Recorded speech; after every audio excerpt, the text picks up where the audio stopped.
Hello, my name is Desiree and I will be your nurse today. So before we get started, I'm going to explain the purpose and goals for this procedure, the type of cancerous tissue being removed, the surgeon who will be performing your surgery today, and the follow-up appointment that will be needed for removal of your stitches after the procedure.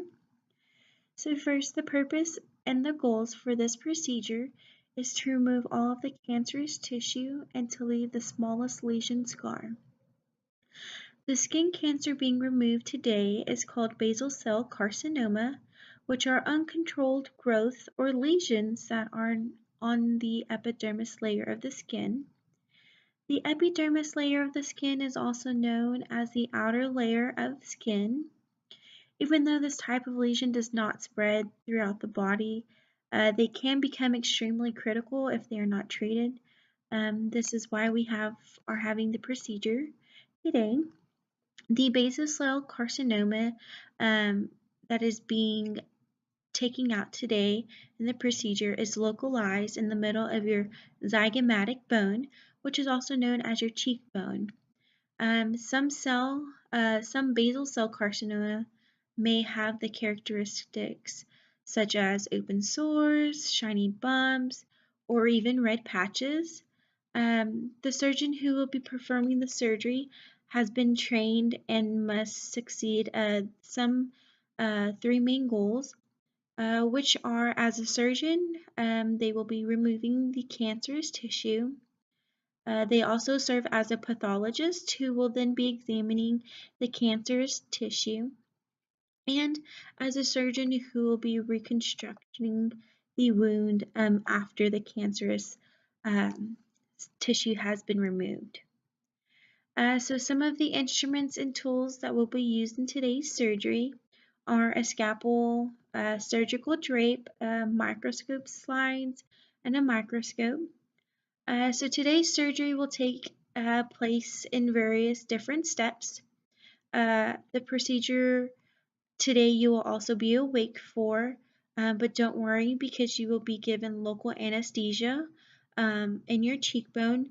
So you won't feel anything, you'll just feel pressure, and so you won't have any pain.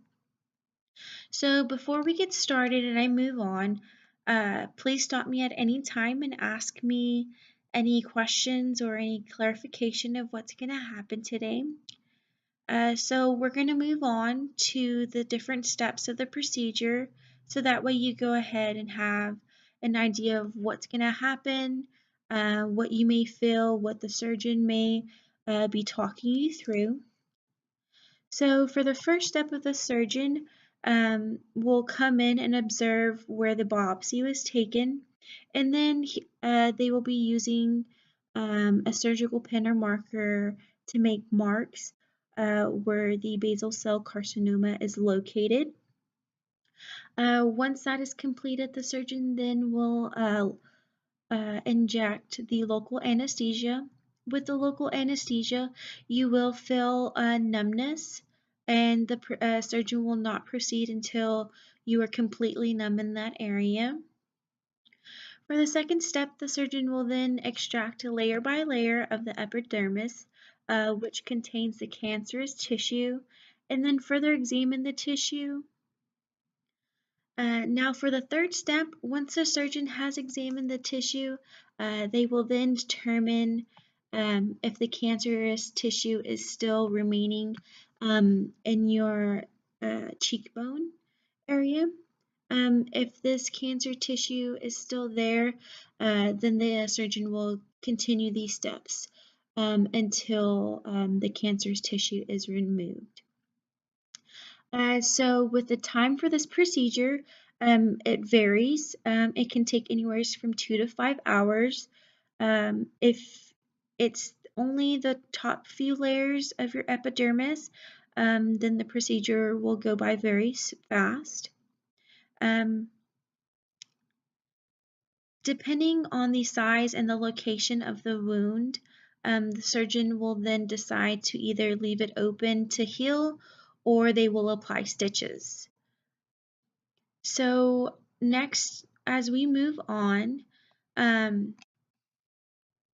once the basal cell carcinoma has been removed, your surgeon has already spoken with another specialist, such as a plastic surgeon, to help coordinate repair for the wound. Sorry. Now, once the procedure is complete, it is highly important to take proper care of the wound after leaving the office. The surgeon will give you a bag of supplies to help you with wound care.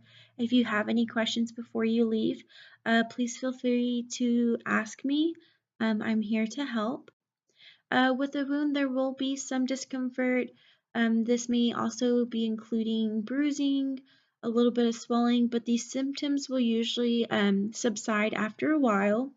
However, if the symptoms do not go away or you feel that they are getting worse, please call the doctor as soon as possible so that way we can get you in and checked out. So now that the procedure has been completed, we will schedule up your follow-up appointment. So the surgeon wants to see you back in a week to remove the stitches. Now do keep in mind, because of the large area of the zygomatic bone, you will have some scarring, but when you come in to get your stitches out, the doctor will talk to you. If you have any questions or concerns, please feel free to discuss them. So once we set up this follow-up appointment, you will come back in a week. Now that it's set up your appointment for a week, please follow the instructions for wound care. We also recommend that you avoid any work or exercise for 24 to 48 hours. And if you have any questions, please feel free to call us at any time, and I hope you have a great day.